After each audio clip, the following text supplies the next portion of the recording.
Hello hi नमस्कार welcome to my mini blog. देखंतु ତିନି ଭାଇ ମୋର ଆଣିବାକୁ ଆସିଛନ୍ତି ମତେ ଜିମ୍ ଭାଇ, ଅରବିନ ଭାଇ, ଅଶ୍ବିନ ଭାଇ। ତ ଗାଇସ୍ ଦେଖନ୍ତୁ ତାପରେ ଆମେ ଚର୍ଚ୍ଚ ଯିବୁ ସନ୍ଧ୍ୟା ଭଜନ ରହିଛୁ ଘରେ। ତ ଗାଇସ୍ ଦେଖନ୍ତୁ ସାନ ଭାଇ ସେପଟେ ଝିଅମାନଙ୍କୁ ଦେଖିକି ମନ ମାରୁଥିଲେ ତ ମୁଁ ଟିକେ କହିଦେଲା ସେ ମୁହଁ ଲୁଚେଇ ଦେଲେ। ତ ଆମେ ଯାଉଛୁ ଦେଖନ୍ତୁ କେତେ ସୁନ୍ଦର ବନ୍ଧା ରହିଛି। ତ ଆମେ ପହଞ୍ଚି ଗଲୁ ଚର୍ଚ୍ଚରେ। ଚର୍ଚ୍ଚ ଷ୍ଟାର୍ଟ ହେଇଗଲାଣି ଆମେ ଟିକେ ଲେଟ୍ ହେଲୁ ମୁଁ ଡ୍ୟୁଟି ଯାଇଥିଲି। ଚର୍ଚ୍ଚ କରିବା ସମୟରେ ଦେଖନ୍ତୁ ବେଙ୍ଗ ଗୋଟେ ଆମକୁ ଡିଷ୍ଟର୍ବ କରୁଥିଲା। ତ ବେଙ୍ଗକୁ ଆମେ ବନ୍ଦୀ କରିବୁ ବୋଲି ଧରୁଛୁ ହେଲେ ଧରି ପାଉନୁ। ତ ଦେଖନ୍ତୁ ଫାଇନାଲି ସେ କେମିତି ଟୁକୁରୁ ଟୁକୁରୁ କରିକି ଅନେଇଛନ୍ତି। ଫାଇନାଲି ଆମେ ତାକୁ ବନ୍ଦୀ କରିଲୁ। ବନ୍ଦୀ କଲା ପରେ ତାକୁ ଆମେ ସାଇତିରେ ରଖିବା। ପଛରେ ଦେଖିବା ଆମେ କେମିତି ରଖିଛୁ। ମୁଁ ପରେ କହିବି ଦେଖିବା କେମିତି ରଖା ହେଇଛି ତାର।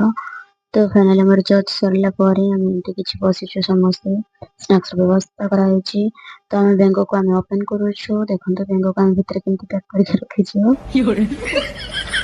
ଦିଦି ଆମର ଧୀରେ ଧୀରେ ଖୋଲୁଛନ୍ତି ବଞ୍ଚିଛନ୍ତି ସେ ମରିନାହାନ୍ତି। ତ ଆମେ ଧରି ଯାଇକି ଫୋପାଡ଼ି ଦେଲୁ। ତାପରେ ସ୍ନାକ୍ସର ଆୟୋଜନ କରାଯାଇଥିଲା ତ ସମସ୍ତେ ଆଣିକି ଦେଇଥିଲେ ଦିଦି ମାନେ। ତ ଆମେ ବସିଛୁ ଭାଇ ଆମର ମୁହଁ ଲୁଚଉଛନ୍ତି। ମୋ ଭିଡିଓ ବନଉଛି ସେ ଜାଣିଦେଲେ। କହୁଛନ୍ତି ନାନା ମତେ ଭଲ ଲାଗିଲା। ମୁଁ କହିଲି ଦେଖା ଦେଖା କେତେ ଖାଉଛୁ ଦେଖା। ସେ ଉଠିକି ପଳେଇଲେ। ତ ଫାଇନାଲି ଆମେ ମାମାଙ୍କ ସହିତ ଅଛୁ। ମାଆ ମାନେ କହୁଛି କଣ କରୁଛୁ? ମୁଁ କହିଲି ନା ଭିଡିଓ ବନଉଛି। ତାପରେ ନାଚ ଗଲା ଭଲ ଆଉ।